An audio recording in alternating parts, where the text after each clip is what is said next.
Welcome to the Newsfeed. I'm Paris Jackson. I had the chance to sit down with outgoing Washington Governor Jay Inslee and reflect on his 12 years leading the state. Here is that conversation. Governor, thank you so much for joining us on the Newsfeed. Thank you. I appreciate you still believe in Washington, just like me. Absolutely, absolutely. You have accomplished so much in your final stretch. What are you most proud of? Well, if I can, friendly amendment, it's not me, it's the state that has accomplished so much. I've been able to play a role, but we have been very successful over the last 12 years because we have been able to give expression to what I believe are basic Washington values. We believe in science, we don't reject science. We make decisions about the community good for all of us. We don't leave people behind. We welcome people for who they are. And I think we have given expression to those basic values of the state of Washington. And I can't pick one thing. Maybe I'll just pick two. I think if you look at the kind of things that were most successful, that were the most challenging, is our COVID response, that I was called upon because of the unique role I'm in to make some decisions, and our efforts to lead the nation against climate change and build a clean energy economy. I think if people look back 50 years from now, they will pick those two things as the thing that's most emblematic of the genius of the state of Washington over the last 12 years. But underneath that are just so many steps forward we've been able to make with the best financial aid package in the country for our students, with the first long-term care plan that the voters just approved big time, with more fairness in our tax system, with the capital gains tax, again, the voters approved big time, with our apprenticeship program, with our two largest transportation packages in state history, our solution to the McCleary state funding challenge. That doesn't mean we need to do more. We need to do more in special ed and the like. So I would pick those two if I had to do some nominations. If we kind of stick with the pandemic, Washington, you in particular, were successful in reducing harm in terms of the loss of life. But there was also pushback from those that did not support some of the policies in terms of the restrictions, and you chose to fire some state workers. When you look at that in totality, is there anything you would have done different? It's hard to, given the success of our mutual endeavor, it's hard to be critical of what our state did, because we were successful in what we set out to do, which is to save Washingtonians' lives. I made a decision that was the fundamental value that we should respect, of not allowing Washingtonians to die needless deaths. And we largely were successful in that relative. Now, our losses were heartfelt for everyone we lost.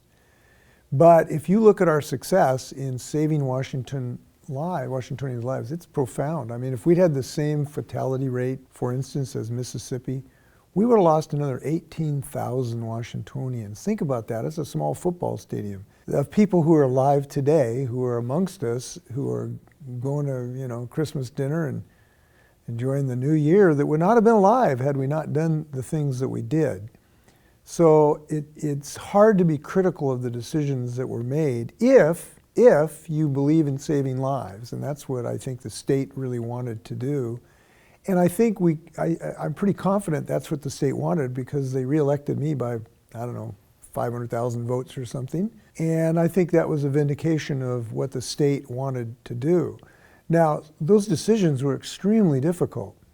I felt them profoundly. When I thought of the weight of some of my decisions, of a business have to close down, man, I felt that. I thought of a person who invested their life savings in a restaurant and had to shut it down. I felt that when I made those decisions, but they were necessary to save lives, and they did save lives. And we kept our economy afloat at the same time, and now have come roaring back. So it's difficult to say that we should be critical of our state in this regard. And our state is recognized, as we are in so many other things, as having been a leader in the COVID response. And that was, made frankly more difficult by the then president, who really were trying to mislead people to say they should take, bleach and ultraviolet light in their lungs, and things that made it more difficult for our states to move forward. We had to overcome that resistance to science, and that made it more difficult. So all in all, I'm proud of our state and our COVID response, and I want to thank everyone who pulled together. Fundamentally, we pulled together as a state We did what was necessary to save our lives of our loved ones. You alluded to some of what a past administration, the Trump administration, had done during that time in terms of its response.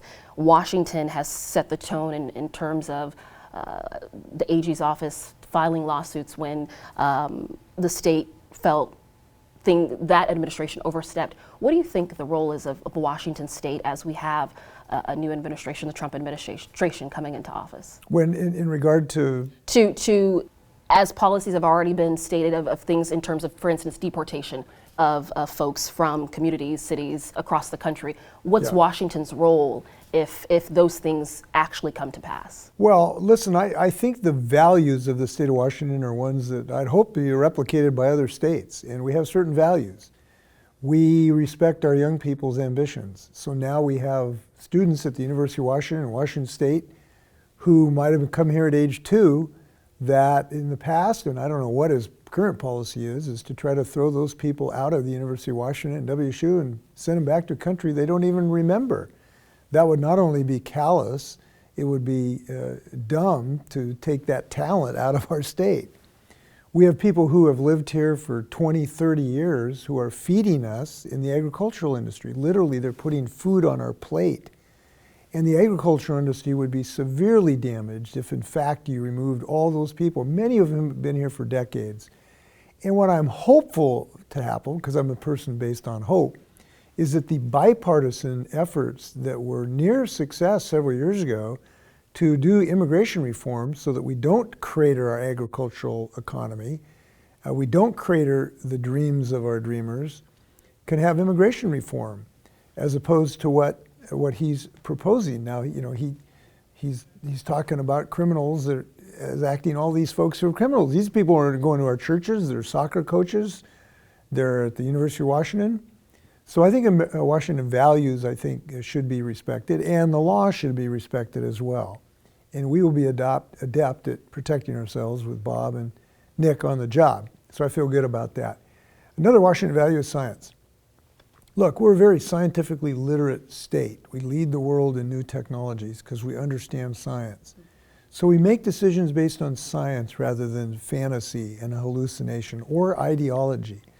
That's why we acted against COVID, whereas Donald Trump tried to minimize this problem and made it more difficult for us to fight this terrible disease. That's why we're standing up against climate change. And I'm gratified that voters agreed that we ought to do that by 62 to 38 margins because we understand science. So there's another principle and value that I hope other states will join us on. You got to understand a lot of states look to us for leadership.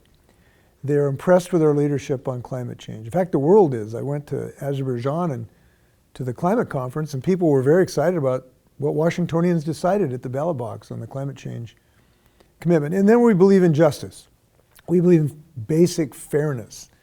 So voters decided, you know, should we throw homeless single mothers out on the street, or should we ask really wealthy people to pay just a little bit more? They decided the latter was the better course because we value fairness and we need more fairness in our tax code. Let's go back to how the state is recognized for what has been done to stave off climate change in terms of when we talk about the Climate Commitment Act. Voters supported that most recently to keep it going. When you look back, is there anything that you would have done differently? And what do you say to those who believe that climate actions like these aren't necessary? Well, they're just wrong because they continue to deny the science. I asked them to go down and walk around Sunset Boulevard today and look what's happening in Los Angeles to thousands and thousands of people. Look what happened in Malden, Washington, and Medical Lake. Whole towns that burned down because of this. Talk to the children who couldn't go outside and play a couple August because of forest fire smoke, literally. Talk to the scientists who are already seeing temperature changes in our rivers that are so hot salmon literally can't survive. Talk to the people who know that 40% of the glacial ice on Mount Rainier has disappeared during my lifetime. You got to pull your head out of the sand. Don't be an ostrich. Be an eagle. Understand that we can defeat climate change. So we've got to follow Washington's lead, which is to follow the science And then, I think this is important, the second part of Washington I love is that we are just optimistic that we can solve this problem because we're doing it. We're building, I just signed a permit today for the largest solar farm in Washington State history. It's kind of neat to do as I'm going out for the Watoma Solar Project. Largest one, can do 300,000 homes over in Benton County.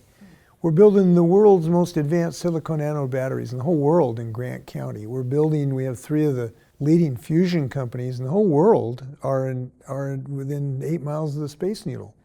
So we are very optimistic people and we're acting on that optimism and it's working big time in helping our economy. Look, one of the reasons our economy is doing so well is because of these clean energy jobs that we are building.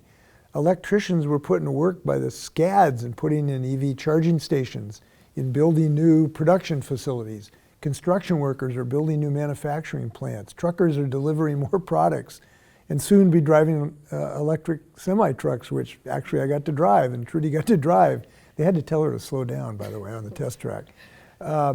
So I think if we hew to Washington values, we're going to do real well. And again, it's more important what the people think than maybe what I think. And the people think in overwhelming numbers, we got to continue this course as they voted on the Climate Commitment Act by 62 to 38 margins. There also still remains challenges to everything. It's the life that we live. We talk about homelessness. That is still a crisis here in our state. You've put forward one particular initiative, the rights of way, to move individuals from the sides of highways within our cities and counties and so forth, and into housing. Do you think things could have been done more to mitigate that particular issue as the work continues to house those that are unhoused? Well, that particular initiative has been very successful. We used to have 42 or 46 large homeless encampments between Olympia and Everett on I-5. They're no longer there. And the reason they're no longer there is because of an initiative that I was quite insistent that the legislature finance so we can get those people off of our roadways, which is both a safety hazard. They were living in unhygienic conditions. We now have got them into housing. And it's been very successful because after, I think, a year, we got about 70% of those folks are still in that housing because we gave them mental health treatment and the chemical addiction treatment to get off of drugs. And that's been a very successful program. We've also had some success in reducing youth homelessness, which we've reduced by 40% in the last several years because we've really targeted, and I credit Trudy for a lot of that, of leading this effort to really target youth to get them housed so they don't have to go down these dark paths. But listen, we have to build thousands and thousands of more housing units in the state of Washington. The fundamental problem in our state is we just don't have housing units enough. We've had 1 million people move in the last decade, but we've only built enough housing to house, like 300,000 housing units. So we have to build more housing. And, I think both parties agree that we have a housing crisis, but one party is willing to do something about it. And we've got to do several things about it. Number one, we've got to have more places to build housing. That means we have to change some of our zoning laws that will allow denser housing in some of our urban areas. I have asked the legislature to do that. They've done one step, but they need to take several more so we have more places to build housing. And second, we need to make very significant public investments in building housing because the private market's not going to be able to do enough for lower income people to actually build these houses. And we got to make a choice. We're either going to have giant homeless encampments or we're going to continue the upward climb of building housing. And I have asked the legislature to do that. They have done that by billions of dollars while I've been governor.